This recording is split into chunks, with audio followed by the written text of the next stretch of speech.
Movie शुरू होती है तो हमें ये सीन दिखाया जाता है कि समुंदर से कुछ अजीबो-गरीब क्रिएचर्स निकलकर शहर की तरफ बढ़ रहे हैं और उन्हें पैरासाइट्स का नाम दिया गया है। फिर हम एक आदमी को देखते हैं जो कि अपने कमरे में सोया होता है और उनमें से एक पैरासाइट रेंगता रेंगता उसके कान के अंदर चला जाता है। वो आदमी बहुत तड़पता है और उसके बाद फिर से नॉर्मल होकर सो जाता है। अब हमें एक लड़का दिखाया जाता है जिसका नाम शिनची था। वो रात को अपने कमरे में हेडफोन्स लगाकर गाने सुन रहा होता है। वो पैरासाइट उसके कान में घुसने की कोशिश करता है लेकिन उसे घुसा ही नहीं जाता। अब वो उसके नाक के पास चला जाता है। शिनची को खारिश होती है तो वो समझता है कि वो एक कीड़ा है, तो वो उसे पकड़कर दूर फेंक देता है। वो उसको मारने के लिए आगे बढ़ता है लेकिन तभी वो पैरासाइट उसके हाथ पर काट कर उसके हाथ के अंदर चला जाता है। तभी उसकी मॉम भी वहां पर आ जाती है तो वो उनसे कहता है कि देखें, मेरे हाथ में कुछ चला गया है। और जब उसकी मॉम उसका हाथ देखती है तो वो बिल्कुल ठीक होता है। अब अगली सुबह हमें दिखाया जाता है कि शिनची नाश्ते के टेबल पर बैठा होता है तो उसे अपने हाथ में बहुत अजीब फील होता है। और फिर दूसरी तरफ हमें वो आदमी दिखाया जाता है जिसके कान में स्टार्टिंग में एक पैरासाइट चला गया था। वो अपनी बीवी के सामने आकर खड़ा होता है और अपना मुंह खोल लेता है। उसका मुंह बहुत ही खौफनाक और बहुत ही बड़ा था और वो अपनी बीवी का सर अपने मुंह में लेकर अपना खौफनाक मुंह बंद कर लेता है और ये सब उसी पैरासाइट की वजह से हो रहा था। फिर हमें शिनची दिखाया जाता है जो कि स्कूल जाते हुए रास्ते में अपनी दोस्त से मिलता है। वो भी उसमें काफी अजीब हरकतें नोट करती है और जब वो स्कूल पहुंच जाता है तब भी उसके साथ बहुत कुछ अजीब हो रहा था, जैसे उसके राइट हैंड में काफी पावर आ गई हो। वो घर आता है और अपना हाथ काटने की कोशिश करता है लेकिन उसका हाथ मूव करने लगता है और उसे रोकता है। और फिर हम देखते हैं कि उसका हाथ एक क्रिएचर में बदल गया है और वो शिनची से बातें भी कर रहा था। फिर हम देखते हैं कि वो शिनची की बुक्स भी पढ़ा करता था और उसका लैपटॉप भी यूज किया करता था क्योंकि वो इंसानों के रहने के तरीके जानना चाहता था। जब इसने शिनची की बॉडी में घुसने की कोशिश की थी तो शिनची ने इसे आगे जाने से रोक लिया था, इसलिए अब ये सिर्फ राइट हैंड में ही था और उसी हाथ को कंट्रोल कर रहा था। ये अपना नाम मिकी बताता है और कहता है कि तुम मुझे कभी मत काट क्योंकि मैं तुम्हें कुछ नहीं कहूंगा, तुम मेरे होस्ट जो हो। अब हम देखते हैं कि शिनची और मिकी में दोस्ती होने लगी थी लेकिन बाकी सब लोग जिनको पैरासाइट्स ने इन्फेक्ट किया था वो पूरे शहर में बहुत तबाही मचा रहे थे और इंसानों को मारकर खा रहे थे। दूसरी तरफ मिकी शिनची को खींचकर एक रेस्टोरेंट की तरफ ले जाता है। वहां पर भी बहुत सारे इन्फेक्टेड लोग यानी पैरासाइट्स इंसानों का गोश्त खा रहे थे। वो शिनची को देखते हैं तो उन्हें लगता है कि ये भी इन्फेक्टेड है और उससे भी वो गोश्त देते हैं, लेकिन जब उन्हें पता चलता है कि पूरी तरह से तो इन्फेक्ट नहीं हुआ बल्कि ये अभी भी इंसान है तो वो उसे ही मारने के लिए आगे बढ़ते हैं। लेकिन मिकी उनको आगे से मारता है और शिनची की जान बचा लेता है क्योंकि अगर शिनची मर जाता तो वो खुद भी मर जाता और ये उसने अपने फायदे के लिए किया था। अब न्यूज आती है कि शहर के लोग मारे जा रहे हैं और किसी को कुछ समझ नहीं आ रहा कि इन्हें मारने वाला है कौन, क्योंकि पैरासाइट्स अपना ये काम बहुत होशियारी और छुप के कर रहे थे। शिनची मिकी से कहता है कि तुम अपने साथी पैरासाइट्स को क्यों नहीं कहते कि इंसानों को मत खाएं। तो मिकी उससे कहता है कि तुम भी तो सब्जियों और जानवरों के गोश्त को खाते हो, तो इसी तरह हम लोगों का खाना इंसान ही है, तो इसमें बुरी बात क्या है। अब मिकी को पता चल जाया करता था कि उनके आसपास कौन सा पैरासाइट है, तो जब शिनजी स्कूल जाता है तो वो उसे बताता है कि तुम्हारे पास एक और पैरासाइट, और वो कोई और नहीं बल्कि उसकी टीचर थी। वो टीचर जब शिनजी को देखती है तो उससे भी पता चल जाता है कि इन्फेक्टेड है, लेकिन वो कहती है कि तुम्हें मुझसे डरने की कोई जरूरत नहीं है क्योंकि मैं इंसानों को नुकसान नहीं पहुंचाना चाहती, बल्कि मैं उनके तरीके इसलिए पढ़ रही हूँ ताकि इंसानों जैसी क्वालिटीज हमेशा मुझ में रहें। वो उसे दो और पैरासाइट्स के पास लेकर जाती है, एक स्टूडेंट होता है और एक पुलिस ऑफिसर। वो बताती है कि ये पुलिस ऑफिसर मेरा हस्बैंड है और हमारा बेबी होने वाला है और वो बेबी बिल्कुल नॉर्मल इंसान होगा, तो हम भी इंसानों की तरह ही रहना चाहते हैं। हम किसी को नुकसान नहीं पहुंचाएंगे, किसी को सरेआम नहीं मारेंगे, लेकिन छुप के गोश्त खाना चाहते हैं। तो क्या तुम हमारा ग्रुप ज्वाइन करोगे। लेकिन मिगी इस बात को नहीं मानता। अब अगले दिन वही पुलिस ऑफिसर उन लोगों के पास आता है तो मिगी शिनची को बताता है कि ये हमें मारने आया है क्योंकि इसे पता चल चुका है कि उस दिन रेस्टोरेंट में हमने एक पैरासाइट को मारा था। और इसी के साथ वो पुलिस ऑफिसर इन पर अटैक कर देता है। अब मिगी और शिनची भी बहुत लड़ते हैं और इसको फाइनली मार देते हैं।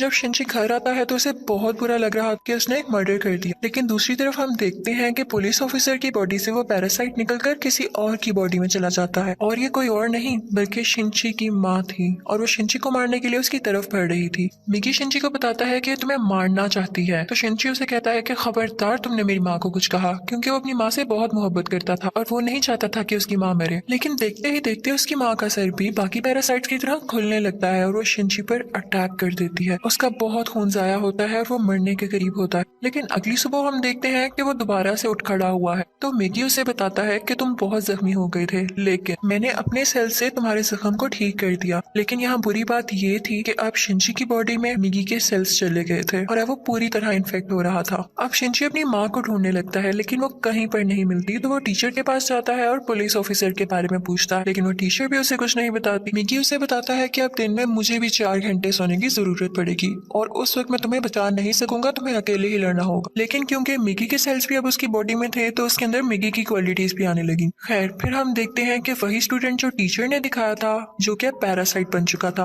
वो भी शिंची के स्कूल में ही एडमिशन ले लेता है। वो शिंची का दोस्त बनने का ड्रामा करता है, लेकिन आहिस्ता आहिस्ता सबको पता चल जाता है कि वो पैरासाइट है और फिर वो स्टूडेंट इन सबको मार देता है। इसके बाद वो शिंची की दोस्त को भी मारने भरता है, लेकिन शिंची अपनी दोस्त को उठाकर बिल्डिंग से जंप लगा देता है। अब वो टीचर वहां पर आती है और वो चाहती थी कि स्टूडेंट मर जाए, क्योंकि इसकी वजह से उसका राज भी खुल सकता था। वो वहां पर ब्लास्ट करती है, लेकिन उसे कुछ नहीं होता और फिर पुलिस वहां पर आ जाती है, लेकिन वो पुलिस को भी मार देता है। अब मिगी शिंची को बताता है कि वो बिल्डिंग की छत पर है और शिंची दूसरी बिल्डिंग की छत पर जाकर उसे एरो से मार देता है। और उसके बाद वो टीचर के पास जाता है और उस पुलिस ऑफिसर का एड्रेस पूछता है, जो कि पैरासाइट था, और टीचर अब उसे एड्रेस दे देती है। उस पुलिस ऑफिसर का पैरासाइट अब भी उसकी माँ के अंदर था, लेकिन यहाँ पर मिगी के सोने का टाइम हो जाता है, तो इसका मतलब ये था कि शिंची को यहाँ पर अकेले ही लड़ना था। उस पैरासाइट को खत्म करने के लिए जैसे तैसे करके वो उसकी गर्दन काट देता है, जिसके बाद उसकी माँ और वो पुलिस ऑफिसर दोनों मारे जाते हैं। फिर हम देखते हैं कि शिंची अपनी दोस्त से हॉस्पिटल मिलने जाता है। वो बातें कर रहा होता है कि मैं एक एक करके सब पैरासाइट्स को मार दूंगा, कि तभी हम देखते हैं कि कोई उनकी पिक्चर्स ले रहा है और वो कोई जासूस था। और यहाँ पर ही इस मूवी का पार्ट 1 खत्म हो जाता है और अब मैं आपको एक्सप्लेन करूंगी इस मूवी का पार्ट 2। अब पार्ट 2 में उस इंसिडेंट के कुछ महीनों के बाद का टाइम दिखाया गया है, जब आर्मी को पता चल जाता है कि इस शहर में कोई पैरासाइट्स हैं जो लोगों पर अटैक कर रहे हैं और वो लोगों को बचाना चाहते थे। फिर वो जेल से एक सीरियल किलर को लाते हैं जो पहचान सकता था कि पैरासाइट कौन है और नॉर्मल ह्यूमन कौन है। उसके सामने एक एक करके लोग लाए जाते हैं तो वो सबको नॉर्मल कह देता है, लेकिन जब उसके सामने शिंची आता है तो वो सोच में पड़ जाता है और काफी सोचने के बाद कहता है कि ये भी नॉर्मल है। अब शिंची जब घर जा रहा होता है तो मिगी उसे बताता है कि हमारे बहुत पास एक पैरासाइट है, और वो पास की एक बिल्डिंग में जाते हैं जहाँ पर वो पैरासाइट एक इंसान का गोश्त खा रहा होता है। जब वो पैरासाइट शिंची को देखता है तो उसकी तरफ बढ़ता है, लेकिन मिगी इसे मार देता है। फिर अचानक उसे फील होता है कि जैसे उसके पीछे कोई है, और ये कोई और नहीं बल्कि वही आदमी था जिसने पार्ट 1 के एंड में शिंची और मिगी की पिक्चर्स ली थी। और फिर हमें शहर का मेयर दिखाया जाता है जो कि पैरासाइट्स की फेवर में बोलता और बहुत बुरा आदमी था, और वो टीचर भी उसके साथ मिली हुई थी। और अब हम देखते हैं कि उस टीचर का बेबी भी हो चुका था जो कि बिल्कुल नॉर्मल ह्यूमन था। वो मेयर जान गया था कि शिंची पैरासाइट्स को मार रहा है, तो वो भी उसे मारना चाहता था, लेकिन टीचर उसे मना कर देती है। वो कहती है कि मिगी और शिंची आपस में जुड़े हुए हैं, तो मैं देखना चाहती हूँ ये कैसे एक साथ रहते हैं, और अगर तुम शिंची को मारोगे तो हमारा पैरासाइट मिगी भी मर जाएगा। और इसीलिए उसी ने शिंची के पीछे वो जासूस भेजा था ताकि उस पर नजर रख सके। शिंची एक दिन चल रहा होता है कि उसे फिर से फील होता है कि उसके पीछे कोई है। वो जासूस उसकी सारी बात सुनता है और उसे कहता है कि तुम्हें अपने बारे में पुलिस को बता देना चाहिए। तो शिंची उससे कहता है कि नहीं, पुलिस में भी बहुत सारे पैरासाइट्स भरे पड़े हैं। उसे यहाँ पता चल जाता है कि इस जासूस को टीचर ने उसके पीछे लगाया है, तो वो टीचर के पास जाता है और कहता है ये तुम सब क्या कर रहे हो, ये करना बंद क्यों नहीं कर देते हो? तो टीचर उससे कहती है तो तुम हमारे साथ ही पैरासाइट्स को क्यों मार रहे हो? वो सिर्फ अभी इंसानों को खाना सीख रहे हैं और कुछ देर बाद वो उनको मारना भी बंद कर देंगे। वो चुप हो जाता है और फिर जासूस के पास जाता है और उसे बताता है कि वो टीचर बहुत खतरनाक पैरासाइट है, वो किसी भी वक्त तुम्हें भी नुकसान पहुंचा सकती है, तो तुम उससे दूर रहो। लेकिन जासूस उसकी बात पर यकीन नहीं करता। अब अगले दिन वो जासूस उस मेयर से मिलता है। उसे शिंची की बात को टेस्ट करना था कि वो सच बोल रहा है या नहीं, तो इसलिए वो मेयर के रूम में वॉइस रिकॉर्डर लगा देता है। लेकिन मेयर को इस बारे में पता चल जाता है और वो जासूस को मारने का हुक्म दे देता है कि ये अब हमारे लिए नुकसान बन चुका है। वो पैरासाइट को उसके घर भेजता है उसे मारने के लिए, लेकिन वो घर पे नहीं होता तो वो उसकी बेटी को मार देते हैं। अब दूसरी तरफ शिंची को मिगी बताता है कि तुम पर 5 पैरासाइट्स अटैक करने आ रहे हैं। अब उनकी तरफ एक आदमी बढ़ता है और उसी आदमी के अंदर वो 5 पैरासाइट्स थे। मिगी और शिंची उससे फाइट करते हैं और उसका सर उड़ा देते हैं। उन्हें लगता है कि अब ये मर चुका है, लेकिन अभी तो सिर्फ एक पैरासाइट मारा गया था और 4 अभी भी बाकी थे। बाकी के पैरासाइट्स उसके हाथ में आ जाते हैं और उसे कंट्रोल करने लगते हैं। अब वो टीचर मेयर से कहती है कि जब मैंने तुम्हें मना किया था कि तुम उस जासूस या शिंची को मारने के लिए पैरासाइट नहीं भिजवाओगे, तो तुमने ऐसा क्यों किया? अब मेयर यहाँ पर नोट करता है कि उस टीचर के दिल में माँ बनने के बाद इंसानों वाले इमोशंस वापस आ रहे थे, तो इससे बात बिल्कुल अच्छी नहीं लगती। अब वो उस टीचर को मारने के लिए 3 पैरासाइट्स भेजता है, लेकिन चूंकि वो भी पैरासाइट थी तो उसको पता चल जाता है कि कोई उसे मारने आ रहा है, और वो उनको पार्किंग में बुलाती है और उन तीनों से अकेले ही मुकाबला करके उन्हें मार देती है। लेकिन जब वो घर आती है तो वो देखती है कि उसका बच्चा वहाँ पर नहीं है,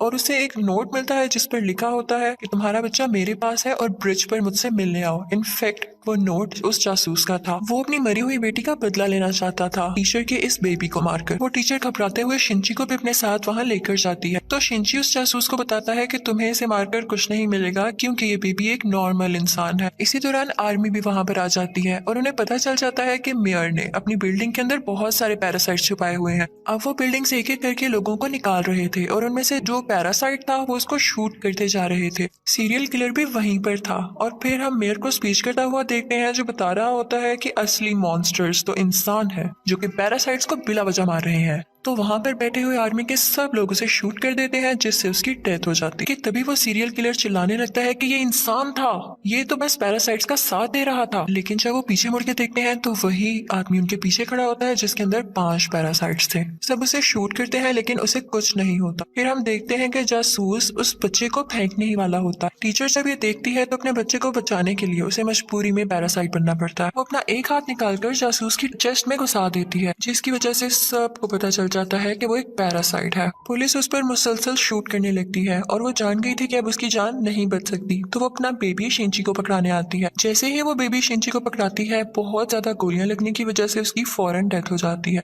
यहाँ पर शिंची को अपनी माँ भी याद आने लगती है और उसमें इंसानों वाली फीलिंग्स दोबारा से आने लगती है। अब पुलिस शिंची को अपने साथ इन्वेस्टिगेशन के लिए ले जाती, लेकिन साथ ही उन्हें खबर मिलती है कि उस पैरासाइट ने जिसके अंदर 5 पैरासाइट है आर्मी को मार दिया है। तो शिंची फौरन से कार लेकर वहां पे जाता है और वही पैरासाइट उसकी कार को रोककर उसका एक्सीडेंट कर देता है। अब वो जंगल में चला जाता है और मिगी से कहता है कि जब तक तुम मेरे साथ हो उसको पता चल जाएगा कि हम कहाँ हैं, तो तुम मुझसे अलहदा हो जाओ प्लीज। इसी के साथ वो पैरासाइट फौरन वहां आ जाता है और उन पर अटैक करने लगता है। अब क्योंकि शिंची और मिगी की काफी दोस्ती हो चुकी थी तो मिगी अपनी कुर्बानी दे देता है, यानी अपनी जान सेक्रीफाइस कर देता है, उसकी बॉडी से अलग हो जाता है और शिंची को वहां से भाग जाने का कहता है और मिगी को वो पैरासाइट मार देता है, जिस पर शिंची काफी उदास हो जाता है और फिर अपनी दोस्त घर की तरफ जाता है। वो उसका बहुत ख्याल रखती है। वो लेटा होता है कि एकदम देखता है कि उसके बाजू में से मिगी का एक और हिस्सा ग्रो कर रहा है और ऐसा इसलिए हुआ क्योंकि जब मिगी ने अपने बॉडी सेल्स से उसकी बॉडी को ठीक किया था तो मिगी के सेल्स भी तो उसकी बॉडी में आ गए थे, इसलिए वो चाहता तो दोबारा ग्रो कर सकता था। शिंची को फील हो गया था कि अब ये दोबारा आ रहा है तो उस पैरासाइट को दोबारा से पता चल जाएगा कि मैं कहाँ हूँ। तो अपनी दोस्त की जान बचाने के लिए उसको बाय कहकर वहां से चला जाता है। लेकिन जैसे ही वो बाहर जाता है तो वो पैरासाइट उसे पकड़ लेता है।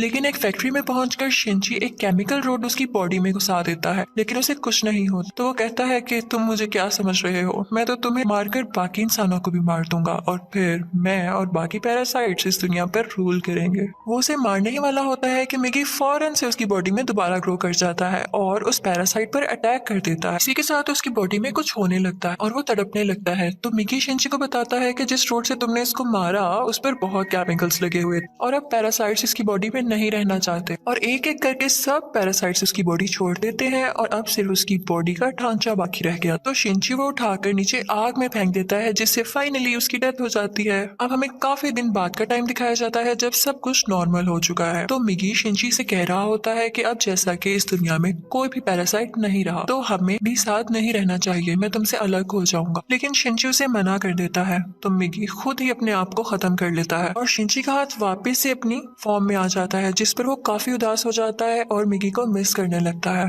अब हम देखते हैं कि काफी टाइम गुजर गया है और शिंची और उसके दोस्त अच्छी जिंदगी गुजार रहे थे और वो उस टीचर के बेबी से भी मिलने जाया करते थे कि अचानक हम देखते हैं कि वो सीरियल किलर वापस आ गया था और वो शिंची के दोस्त को किडनैप कर लेता है।